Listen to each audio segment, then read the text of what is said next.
Usually when you mix the world's largest, most heavily regulated bank with the exact same public crypto network where people are trading, dog-themed meme coins, the result is a congressional subpoena. Right, yeah, or at least a very angry letter from regulators. Exactly. But today, you're getting a $4 trillion paradigm shift. So welcome to the deep dive. We have a very specific mission today. We are unpacking the mechanics behind a massive financial earthquake. A really massive one, yeah. We're looking at sources detailing how JPMorgan Chase is officially launching money market funds directly on the public Ethereum blockchain. And to give you some context on the materials we are pulling from today, we're looking at verified data across the board. We've got the official SEC filings from May 2026, direct strategy press releases from JPMorgan, and some very dense critical analyses from global financial watchdogs. The heavy hitters, right? Oh, absolutely. Specifically, the Bank for International Settlements, the IMF, and the Financial Stability Board. Our objective here is to look past the surface-level novelty of this and figure out the why. We need to understand the mechanics of why the biggest U.S. bank by market cap is suddenly, aggressively moving its safest, most heavily scrutinized assets onto a decentralized public network. Okay, let's unpack this, because reading through these SEC filings, it's immediately clear this is not it's not a pilot program or a speculative experiment. No, definitely not. We are watching the literal plumbing of global liquidity being rewired in real time. This move is designed to forcefully bridge TradFi and DeFi. And to understand the end game we're looking at today, we actually have to rewind a few months to the groundwork they laid back in December of 2025. Right, because December 2025 was really the proof of concept. That's when JPMorgan rolled out MONY, which is the My On-Chain Net Yield Fund. Catchy acronym. Yeah, they like their acronyms. They deployed this through Kinexy's digital assets, which you likely remember under its old name, Onyx. Oh, right, Onyx. Exactly. And they didn't just build the theoretical infrastructure. They seeded MONY with $100 million of the bank's own capital to prove the rails actually worked. And that's where the fundamental nature of the asset changes. Because in standard TradFi, buying shares in a money market fund means you are basically trapped in that T+1 or T+2 settlement purgatory. Yeah, that waiting period. Right, you execute the trade, and then you just sit around for a day or two while clearing houses, custodian banks, and like a small army of back-office software systems reconcile the ledgers to figure out who actually owns what. It's incredibly inefficient. But by putting MONY on-chain, it becomes an atomic 24/7 transfer. It's like taking a traditional, highly secure, but really slow-moving bank vault and putting it on a high-speed bullet train. I like that analogy. And what's fascinating here is that the elimination of that waiting room is a structural shift. The BIS studies in our stack highlight that for crypto natives, the appeal is getting access to reliable, risk-free yields without suffering the friction of off-ramping back into fiat. Yeah, you don't have to deal with the banks at all, essentially. Right. You don't have to leave your digital wallet, suffer a multi-day wire transfer delay, and then buy a treasury bill.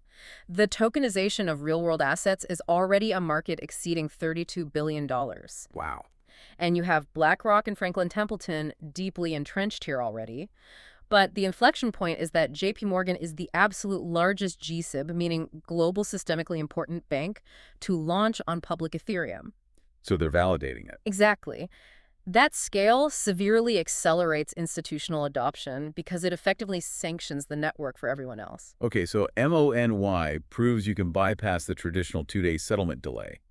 But that creates a massive contradiction in my mind when reading these sources. How so? Well, wait. A highly regulated bank is using the public Ethereum network instead of their own private walled garden server. How does that actually work without turning into total chaos? That tension is exactly what the State Street and BIS analyses focus on. The answer lies in how the digital wrapper is engineered. The underlying assets of the fund are incredibly conservative. We're detecting 100% short-term U.S. treasuries and collateralized repos, which are designed to hold that steady net asset value of around $1. The safest stuff you can buy. Right. And the fund issues shares as ERC tokens on Ethereum. But to prevent the compliance nightmare you're imagining, Kinexys imposes a strict, permissioned layer over those specific tokens. I see. So it's not just a free-for-all. The tokens are technically living on the public blockchain, but the smart contract dictating how those tokens behave has like a built-in bouncer. Essentially, yes. You cannot just spin up an anonymous wallet and buy MONY tokens. The Connectees layer whitelists addresses. Right, KYC and all that. Exactly. The public rails handle the settlement speed and the cryptographic security, but the permission gateway ensures that only KYC-verified authorized entities can actually hold or receive the asset. Which brings us to the actual mechanism of how this destroys intermediaries, which is programmability. Think about traditional finance, like a sit-down restaurant. Okay, I'm with you. You give your order to a waiter, who gives it to the kitchen, who makes the food, and then you pay a cashier. Every single step involves an intermediary who can make a mistake or delay the process. Or charge a fee. Exactly. What JPMorgan is doing with these smart contracts is building a high-tech vending machine.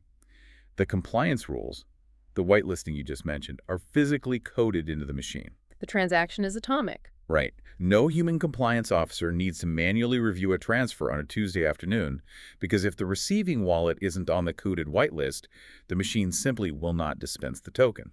And that vending machine mechanism is driving the cost savings. The State Street study notes that this level of programmability automates dividend reinvestment. It bakes strict transfer rules directly into the asset's DNA, and it fundamentally lowers ongoing compliance costs. It's all automated. Completely. Furthermore, because these tokens live on the public Ethereum network, albeit with those permission restrictions we talked about, they can potentially be utilized as on-chain collateral across other verified DeFi protocols. That collateral aspect is crucial. There's a direct quote from JPMorgan in our sources that summarizes their absolute conviction here. They say, tokenization can fundamentally change the speed and efficiency of transactions. It really does. They're recognizing that the protocol itself replaces the middleman. But technology and speed are, they're only half the equation.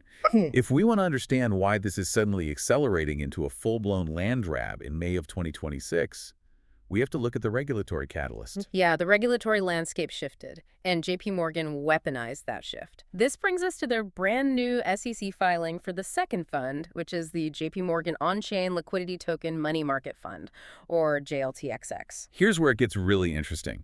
Because the structure of JLTXX is a strategic masterstroke when you overlay it with the 2025 Genius Act. Oh, the Genius Act really changed the game. It did. It laid down the hammer on stablecoin issuers, demanding strict, audited one-to-one backing with highly liquid, safe reserve assets. And managing those reserves in the traditional banking system is incredibly cumbersome for a crypto-native stablecoin issuer. I can imagine. If you are issuing billions in stablecoins, you are currently forced to constantly shuffle mountains of off-chain TradFi treasury bills, deal with traditional custodians, and manage the massive liquidity mismatch between crypto market hours and banking hours. Because crypto is 24/7 and banks take the weekend off. Exactly. It is an operational nightmare to maintain compliance. Which is exactly the trap JPMorgan just set. Yeah. They engineered JLTXX specifically to satisfy the reserve asset requirements of the Genius Act. Yes. They're basically walking up to every major stablecoin issuer and saying, hey, stop juggling physical T-bills. Just hold our legally compliant, yield-bearing JLTXX token directly on your balance sheet. If we connect this to the bigger picture, the sheer ambition of this SEC filing becomes really apparent. JPMorgan is positioning itself to become the reserve bank of the entire crypto ecosystem. Wow. The reserve bank. Yeah. By allowing subscriptions and redemptions for JLTXX in both traditional cash and stablecoins like USDC, they're establishing a massive frictionless conduit. They aren't just adapting to crypto culture. They are actively pulling the decentralized stablecoin market into a JPMorgan-controlled, permissioned walled garden. They're pulling crypto into TradFi. Right. It's a brilliant way to capture the dormant capital sitting in the crypto ecosystem. You swallow the reserve market, you capture the yield, and suddenly the biggest decentralized assets are relying on your centralized smart contracts to remain legally compliant. Precisely. They are leveraging their status as a GSIB to offer the one thing DeFi cannot natively generate, which is legally recognized risk-free TradFi yield that fully satisfies federal regulators. Right. But to your point about this being a massive land grab, we do have to look at the friction points, because the sources we're reviewing from the global watchdogs are not entirely celebratory. There are profound systemic risks involved in rewiring global liquidity this way. Yeah, let's ground this for the listener, because whenever we talk about billions flowing seamlessly on-chain, it sounds like financial utopia. But, can anyone listening to this deep dive just boot up their phone right now and park their savings in a JPMorgan Treasury token? Or is there a catch? Accessibility is currently the biggest bottleneck, and that's the catch. This is absolutely not for the retail market yet. So no apps for us. Not yet. To access JLTXX, or MONY, you have to go through the Morgan Money platform, and our sources indicate the minimum investment threshold sits around $5 million for individual qualified investors. Oh, wow. Only 5 million. Right, just spare change. And it scales much higher for institutional participants. So the velvet rope is very securely fastened right now. So it's an institutional playground for now. But even for the institutions, the watchdogs are sounding alarms about the structural risks of blending these two worlds. Definitely. Reading the OECD and FSB reports, they segment the threat matrix into a few distinct categories, starting with legal ambiguity. The legal friction is arguably the most complex part of this. Both the OECD and the FSB highlight the unresolved tension regarding settlement finality. Because in the blockchain world, code is law. Right. If a smart contract executes a transfer, it is cryptographically immutable.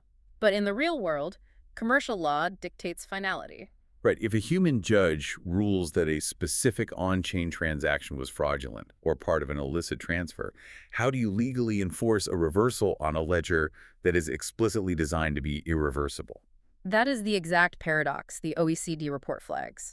The legal framework of TradFi and the technical architecture of Ethereum are not yet in alignment. They clash. Heavily. If Connexes has to step in and forcefully freeze or burn tokens in a whitelisted wallet to comply with a court order, well, it shatters the illusion of decentralization for those assets. And beyond the legal philosophy, you have the raw technical risks. I mean, even if the smart contract has a permission bouncer at the door, the club is still built on Ethereum. Which has its own problems. Right. That means JPMorgan's tokenized funds are subject to Ethereum's native gas fees, which we all know can spike violently. Yes, they can. They're subject to network congestion during massive market liquidation events. And, of course, the ever-present threat of undiscovered vulnerabilities in the smart contract code itself. Exactly. A software bug in a traditional banking ledger might delay your wire transfer for a few days while IT patches it. Annoying, but fine. Right. But a logic flaw in a smart contract holding billions of dollars in tokenized treasuries, that could theoretically be exploited to drain the liquidity pool instantly, long before a human could even hit a kill switch. Which feeds directly into the third category, which is financial stability and bank runs. The FSB has issued stark warnings about liquidity mismatches if these on-chain funds actually scale to the trillions. And this raises an important question regarding market panic. The FSB's primary fear is that the speed of blockchain will fundamentally alter the velocity of a bank run. Faster run. Much faster. If the broader market panics and every institutional holder of JLTXX tries to redeem their on-chain tokens for traditional cash at the exact same millisecond via an automated smart contract execution, can JPMorgan liquidate the underlying physical treasuries fast enough to honor those programmed redemptions? Okay, wait, I have to push back hard on this transparency argument I'm seeing in the New York Fed analysis. Go for it. So the Fed suggests that having verifiable on-chain tokens might actually reduce redemption pressures during a crisis because the collateral is transparent. But transparency goes both ways. That's true. If the blockchain shows the fund's liquidity dropping in real time during a panic, doesn't that publicly visible drain actually trigger the run faster? You aren't just wondering if the bank is insolvent, you are watching the vault empty millisecond by millisecond on a public dashboard. That is a highly debated dynamic right now. The New York Fed's argument is really rooted in the psychology of uncertainty. In a traditional TradFi panic, institutions run on a bank precisely because they operate as black boxes. You rush to withdraw your capital because you have no mathematical way to verify if the bank's assets still cover its liabilities. Use a blind panic. Exactly. The Fed's thesis is that if the blockchain can continuously cryptographically prove that the fund remains fully backed one-to-one by U.S. Treasuries, even as redemptions are happening, the rational incentive to panic sell just evaporates. You don't need to break the door down to check the vault if the vault has glass walls. I see the logic, I do. But it assumes market participants act perfectly rationally during a liquidity crunch, which history strongly suggests they don't. Fair point. A glass-walled vault is really reassuring right up until you see the guy next to you taking all his money out. And that psychological variable is exactly why the FSB remains so skeptical. Bridging this gap isn't just about writing better code, it requires the entire ecosystem to mature. We need better institutional custody solutions, stress-tested liquidity buffers, and comprehensive legal frameworks that can actually handle algorithmic bank runs. Which really brings us back to the sheer scale of the paradigm shift we're dissecting today. To sort of synthesize what we've pulled from these filings and watchdog reports, JPMorgan isn't just dabbling in a sandbox. Not at all. By aggressively utilizing public Ethereum to merge the historic stability of traditional money market funds with the atomic speed of crypto, they are building the permanent underlying infrastructure for the next generation of finance. They're laying the new tracks. Yeah, and with JLTXX effectively designed to absorb the stablecoin reserve market, they're acting as the catalyst for trillions of dollars to flow seamlessly between these two historically antagonistic systems. And for you, the listener, the immediate takeaway goes far beyond the current $5 million entry barrier. Thank goodness. Right. The reason this deep dive matters to your understanding of the market is that this technology is actively replacing the rusted pipes of the global financial system you use every day. The plumbing. The plumbing. When a player the size of JPMorgan successfully drives down their operational costs, eliminates layers of rent-seeking intermediaries, and compresses transaction settlement from days to atomic milliseconds, those efficiencies dictate the new baseline. Everyone else has to catch up. Exactly. It permanently alters the competitive landscape, forcing every other financial institution to either adopt programmable on-chain assets or face obsolescence. It redefines what we accept as standard operating procedure for our money. We started this deep dive talking about mixing a highly regulated TradFi giant with a public blockchain and how that usually results in chaos. Or a subpoena. Or subpoena, yeah. But the reality in these SEC filings is much more calculated. The friction is being systematically stripped away by code, and the boundaries are dissolving. They really are. So I want to leave you with a final thought to mull over as you watch this new financial architecture take shape. If traditional, highly regulated megabanks successfully become the absolute backbone of the blockchain ecosystem through tokenized real-world assets, does decentralized finance eventually just become traditional finance running on a different server?